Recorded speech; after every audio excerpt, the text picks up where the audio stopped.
നമസ്കാരം, ഞാൻ ഡോക്ടർ ഭാഗ്യ Q&B health കെയറിലെ Ayurveda ഡോക്ടറാണ്. ഇന്ന് നമ്മളിൽ പലരിലും വളരെ കോമൺ ആയിട്ട് കണ്ടുവരുന്ന, കോമൺ ആണെങ്കിൽ പോലും അത് പലരും പുറത്ത് പറയാൻ മടിക്കുന്ന അസുഖങ്ങളിലൊന്നാണ് പൈൽസ് അല്ലെങ്കിൽ ഫിഷർ എന്നൊക്കെ പറയുന്നത്. പുറത്ത് പറയാൻ മടിക്കുന്ന എന്ന് പറയുന്നതിനുള്ള ഒരു പ്രധാന കാരണം എങ്ങനെയാണ് നമ്മളത് ഡോക്ടറോട് പറയുന്നത്, അല്ലെങ്കിൽ എന്ത് മെഡിസിൻസ് ആണ് ഇപ്പോൾ ഡോക്ടർ തരുന്നത്, അത് കഴിച്ചു കഴിഞ്ഞാൽ എന്തെങ്കിലും ബുദ്ധിമുട്ടുണ്ടാവുമോ, ഇങ്ങനെയുള്ള ബുദ്ധിമുട്ടൊക്കെ കാരണം നമ്മൾ ഒട്ടുമിക്ക ആളുകളും ഡോക്ടറോട് പറയാതിരിക്കും. ചിലപ്പം ആ പൈൽസ് അല്ലെങ്കിൽ ഫിഷറൊക്കെ വന്ന് നല്ല ബ്ലീഡിംഗ് ഒക്കെ വരിക, അതിൻ്റെ ഭാഗമായിട്ട് നിങ്ങൾക്ക് ക്ഷീണം വരിക, അല്ലെങ്കിൽ ഇങ്ങനെ ബ്ലഡ് നമ്മുടെ ടോയ്ലറ്റിൽ പോകുന്നത് കാണുമ്പം പേടി കൊണ്ട് നമ്മൾ ഒട്ടുമിക്ക ആളുകളും ഡോക്ടറെ അടുത്തൊക്കെ പോയിട്ട്, അല്ലെങ്കിൽ ആ ഒരു സ്വകാര്യ ഭാഗം നമ്മൾ ഡോക്ടറെ കാണിക്കണോ എന്നുള്ളൊരു ഭയമൊക്കെ കൊണ്ടായിരിക്കാം ഒട്ടുമിക്ക ആളുകൾ ഇത് പറയാതിരിക്കുന്നത്.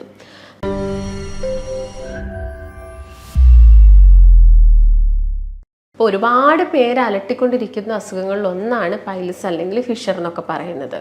അപ്പം അതിനുള്ളൊരു മെയിൻ റീസൺ എന്ന് പറയുന്നത് മാറിയ ജീവിതശൈലി തന്നെയാണ്. നമ്മൾ പണ്ടൊക്കെ ആയിരുന്നെങ്കിൽ നമ്മുടെ ഭക്ഷണം എന്ന് പറയുന്നത് ആ ഒരു പ്ലേറ്റിൽ നമ്മളെല്ലാം ഇൻക്ലൂഡ് ചെയ്യുമായിരുന്നു. ഇപ്പം കാർബോഹൈഡ്രേറ്റ് ആയതിന് അന്നജം നമ്മൾ കഴിക്കുകയായിരുന്നു, അതുപോലെ തന്നെ ഫൈബർ റിച്ച് ആയിട്ട് നല്ല ഇലക്കറികളും ഫ്രൂട്ട്സും അതുപോലെ തന്നെ നട്ട്സും സാലഡ്സും ഒക്കെ നമ്മുടെ ആ ഒരു പ്ലേറ്റിൽ കൂടുതലായിട്ട് ഉണ്ടായിരുന്നു. എന്നാൽ ഇന്ന് നമ്മൾ കൂടുതലായിട്ടും നമുക്കിപ്പം ചോറ് കുറച്ചാണെങ്കിൽ നമ്മൾ ഒരുപാട് എടുക്കുന്നുണ്ട്, നോൺ വെജ് ഐറ്റംസ് കൂടുതലായിട്ട് എടുക്കുന്നുണ്ട്. അതും നല്ല രീതിയിൽ മസാലയൊക്കെ തേച്ച് പിടിച്ച നല്ല നോൺ വെജ് ഐറ്റംസ് ഒക്കെ എടുക്കാനാണ് നമുക്ക് എല്ലാവർക്കും താല്പര്യം. ഇപ്പം പൈൽസ് ഉള്ളവരും ഫിഷർ വന്നവർക്കും ഒരു കാലത്ത് നോൺ വെജ് എടുക്കാൻ പാടില്ല എന്നൊന്നുമില്ല.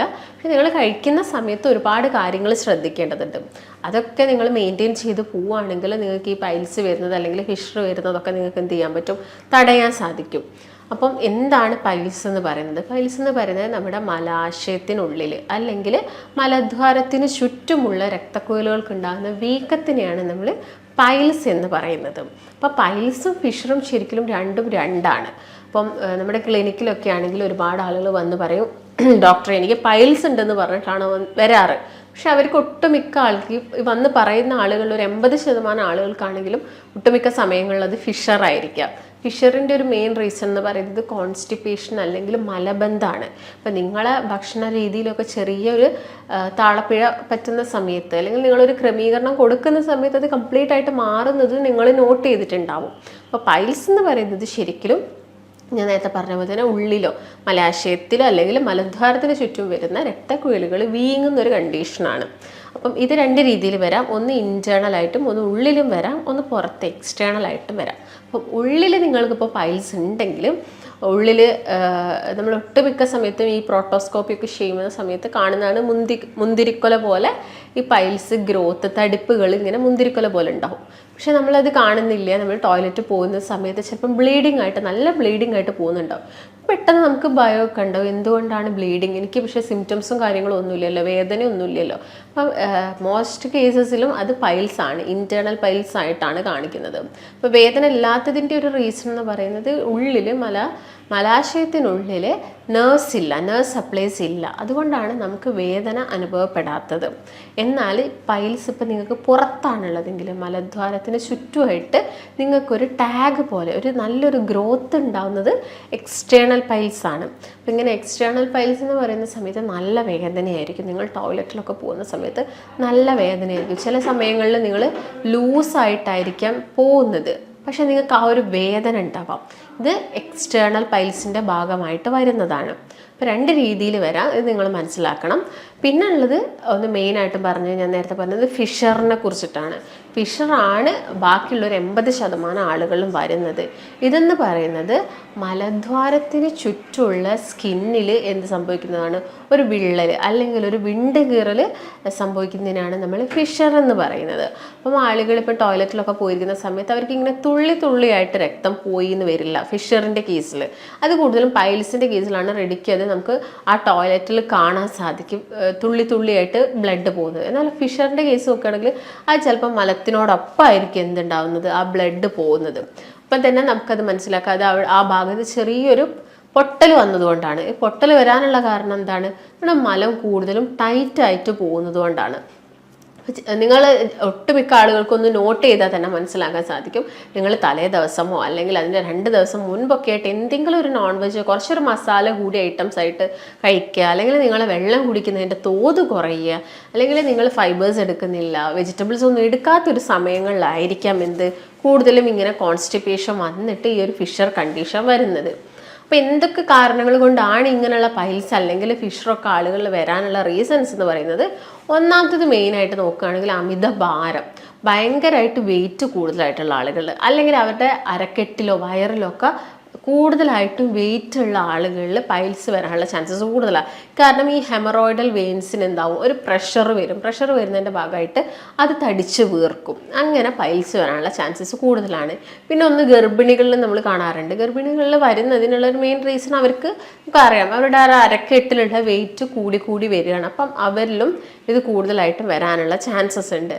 പിന്നെന്ന് പറയുന്നത് വെരിക്കോസിറ്റി ഉള്ള ആളുകളിലും പൈൽസ് കണ്ടുവരാറുണ്ട്. കാരണം രണ്ടും അവിടെ വെയിൻസിൻ്റെ വീക്കമായിട്ടാണ് വരുന്നത്.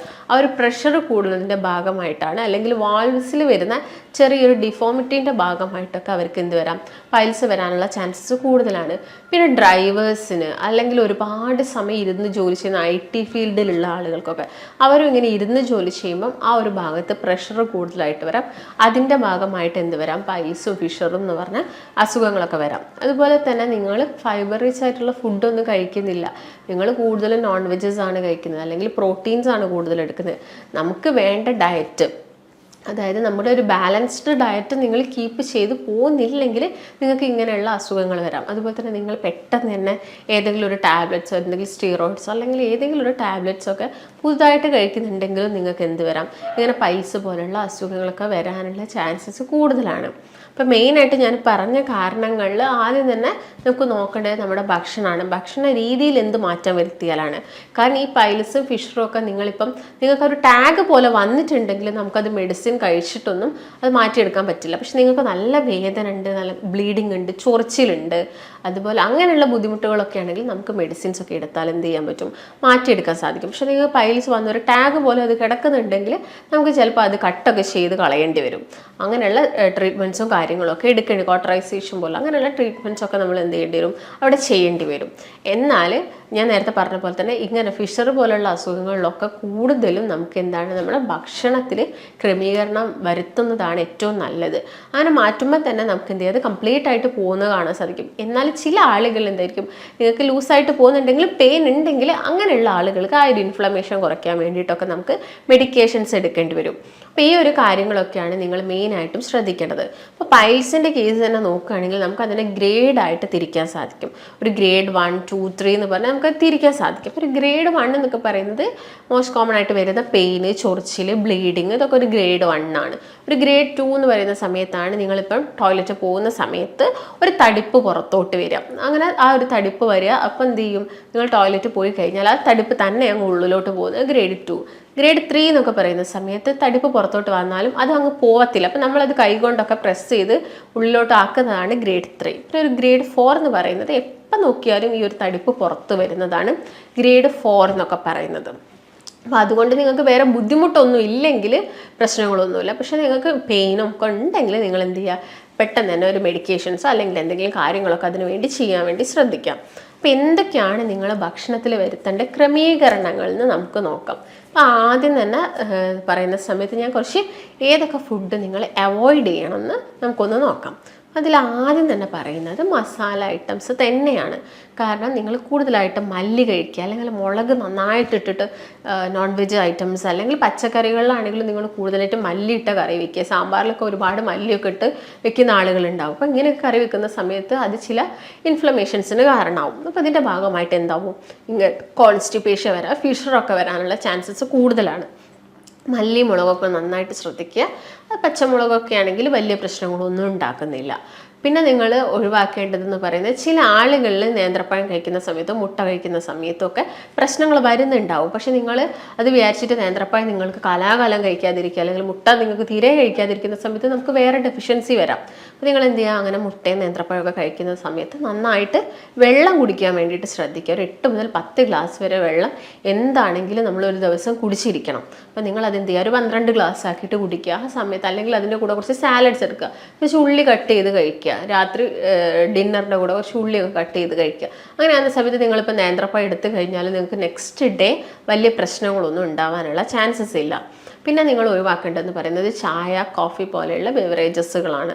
അത് നിങ്ങൾ കോഫിയൊക്കെ പെട്ടെന്ന് നമ്മുടെ ആ ഒരു മോഷൻ ടൈറ്റ് ആക്കാവുന്നതാണ്. അപ്പോൾ നിങ്ങൾ അങ്ങനെയുള്ളതൊക്കെ എന്ത് ചെയ്യുക, മാക്സിമം കുറച്ചുകൊണ്ട് വരിക, എന്നിട്ട് പതുക്കെ അത് ഒഴിവാക്കാൻ വേണ്ടിയിട്ട് ശ്രദ്ധിക്കുക.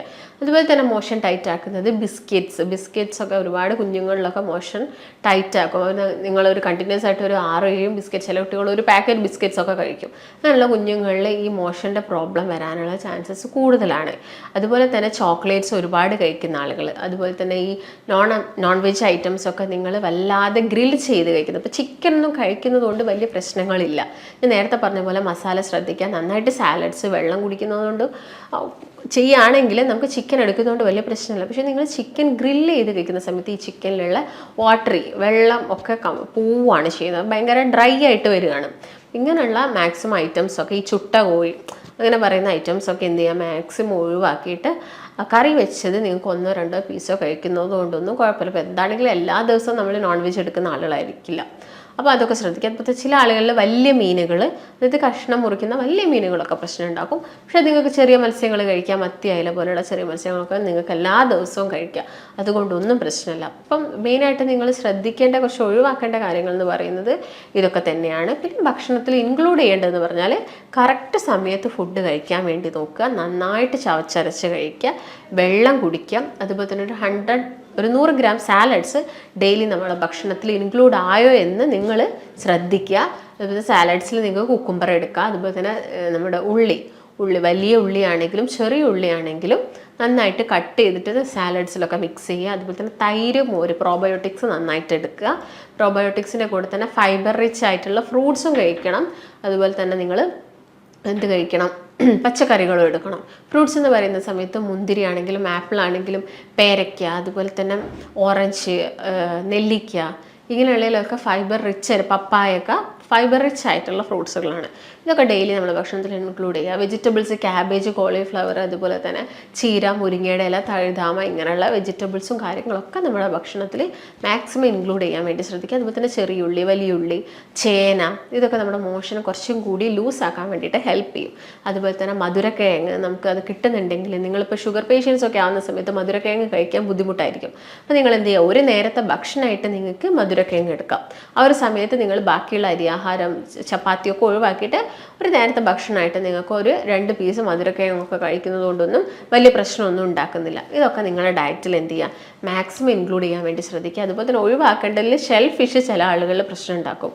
അതുപോലെ തന്നെ മൈദ കൊണ്ടുള്ള ഐറ്റംസ് നിങ്ങൾ ശ്രദ്ധിക്കുക. ബണ്ണ്, ബ്രെഡ് പോലെയുള്ള ഐറ്റംസൊക്കെ നിങ്ങൾ കഴിക്കുക. പിന്നെ ബട്ടർ, ചീസ്, ഇതൊക്കെ നമ്മുടെ ഭക്ഷണത്തിൽ മാക്സിമം ഇൻക്ലൂഡ് ചെയ്യാൻ വേണ്ടി, അതൊക്കെ നല്ല കൊഴുപ്പിൽ വരുന്നത് കൊണ്ട് തന്നെ മാക്സിമം ഇൻക്ലൂഡ് ചെയ്യുക. നിലക്കടലയൊക്കെ ഡെയിലി ചെറിയൊരു പിടിയൊക്കെ നിങ്ങൾ കഴിക്കുക. അതുപോലെ തന്നെ ഞാൻ നേരത്തെ പറഞ്ഞ പോലെ തന്നെ പ്രോബയോട്ടിക്സ്, തൈരോ മോരൊക്കെ കുറച്ച് മഞ്ഞൾപ്പൊടിയൊക്കെ ഇട്ടിട്ട് അല്ലെങ്കിൽ മോര് കാച്ചിയൊക്കെ എടുക്കാൻ വേണ്ടിയിട്ടൊക്കെ എന്ത് ചെയ്യാം, ശ്രദ്ധിക്കുക. അപ്പോൾ മെയിനായിട്ട് ശ്രദ്ധിക്കേണ്ട ഈ കാര്യങ്ങളൊക്കെയാണ്. അതുപോലെ തന്നെ ബീൻസ്, വെണ്ടയ്ക്ക, വഴുതിനങ്ങ, ഇതൊക്കെ നമ്മുടെ ഭക്ഷണത്തിൽ എല്ലാ ദിവസവും അല്ലെങ്കിൽ ഒരു ഓൾട്ടർനേറ്റ് ഡേയ്സിലെങ്കിലും ഇൻക്ലൂഡ് ചെയ്യാൻ വേണ്ടിയിട്ട് ശ്രദ്ധിക്കാം. അപ്പോൾ ഇത്രയും കാര്യങ്ങളാണ് നിങ്ങൾ ഫുഡിൽ ശ്രദ്ധിക്കേണ്ടത്. പിന്നെ എപ്പോഴും നമ്മളൊരു വ്യായാമം കൊടുക്കുക. രാവിലെ എഴുന്നേറ്റ് കഴിഞ്ഞിട്ട് നിങ്ങളുടെ ബോഡിക്ക് ഒരു എക്സസൈസ് കൊടുക്കുന്നുണ്ടെങ്കിൽ അത് കുറച്ചും കൂടി നമ്മൾ ബവൽ മൂവ്മെൻറ്റൊക്കെ ഈസി ആക്കാൻ വേണ്ടിയിട്ട് ഹെൽപ്പ് ചെയ്യും. അപ്പോൾ ഏതെങ്കിലും ഒരു എക്സസൈസ് നിങ്ങൾ എന്ത് ചെയ്യുക, ഫോളോ ചെയ്യാൻ വേണ്ടിയിട്ട് ശ്രദ്ധിക്കാം. അപ്പോൾ മെയിനായിട്ട് നിങ്ങൾ ഈ കാര്യങ്ങളൊക്കെയാണ് ശ്രദ്ധിക്കേണ്ടത്. ചില ആളുകളിൽ ഈ കാർബണേറ്റഡ് ഡ്രിങ്ക്സ് ഒക്കെ കുടിക്കുന്ന സമയത്ത് ഇൻഫ്ലമേഷൻസ് കൂട്ടും. അപ്പോൾ അതൊക്കെ മാക്സിമം അവോയ്ഡ് ചെയ്യുക. ബേക്കറി ഐറ്റംസ് കുറച്ചുകൊണ്ട് വരിക. ഫ്രൂട്ട്സുകളൊക്കെ നന്നായിട്ട് കഴിക്കുക. പാളയംകോടൻ പഴമൊക്കെ ചില ആളുകളിൽ വലിയ പ്രശ്നങ്ങളൊന്നും ഉണ്ടാക്കുന്നില്ല. ചില ആളുകളിൽ IBS പോലുള്ള പ്രശ്നങ്ങൾ ഉണ്ടാക്കുന്നു. അവരെന്ത് ചെയ്യുക, അതൊക്കെ അവോയ്ഡ് ചെയ്യുക. ഞാൻ നേരത്തെ പറഞ്ഞ കാര്യങ്ങളൊക്കെ നിങ്ങൾ ഭക്ഷണത്തിൽ എന്ത് ചെയ്യുക, മാക്സിമം ഇൻക്ലൂഡ് ചെയ്യുക. നന്നായിട്ട് ഉറങ്ങുന്ന സമയത്ത് ഇൻഫ്ലമേഷനും കാര്യങ്ങളൊക്കെ നമ്മൾ ബോഡിയിലുള്ളത് കുറയ്ക്കാൻ വേണ്ടിയിട്ടൊക്കെ ഹെൽപ്പ് ചെയ്യും. അപ്പോൾ നിങ്ങൾക്ക് ഇങ്ങനെയുള്ള ബുദ്ധിമുട്ടുകളൊക്കെ ഉണ്ട്, സഹിക്കാൻ പറ്റാത്ത വേദനയൊക്കെ ആണെങ്കിൽ നിങ്ങളൊരു ഡോക്ടറിൻ്റെ നിർദ്ദേശമൊക്കെ തേടേണ്ടതാണ്. ഇപ്പം പല കാരണങ്ങൾ കൊണ്ടും ബ്ലീഡിങ് വരാം. അപ്പം നിങ്ങളെ കുടലിനുള്ള എന്തെങ്കിലും പ്രശ്നങ്ങളാണെങ്കിലൊക്കെ ബ്ലീഡിങ് വരാം. പൈൽസ് മാത്രമല്ല മലാശയത്തിൽ നിന്ന് ബ്ലീഡിങ് വരുന്നത്. അപ്പോൾ എപ്പോഴും നിങ്ങളൊരു ഡോക്ടറിൻ്റെ നിർദ്ദേശം എടുക്കാൻ വേണ്ടി ശ്രദ്ധിക്കുക. അപ്പോൾ നിങ്ങൾക്ക് എന്തെങ്കിലും സംശയങ്ങളോ കാര്യങ്ങളോ ഒക്കെ ഉണ്ടെങ്കിൽ താഴെ കാണുന്ന നമ്പറുമായിട്ട് ബന്ധപ്പെടുക. നമുക്ക് മറ്റൊരു നല്ല ഹെൽത്ത് ടോപ്പിക്കുമായിട്ട് വീണ്ടും കാണാം. നന്ദി.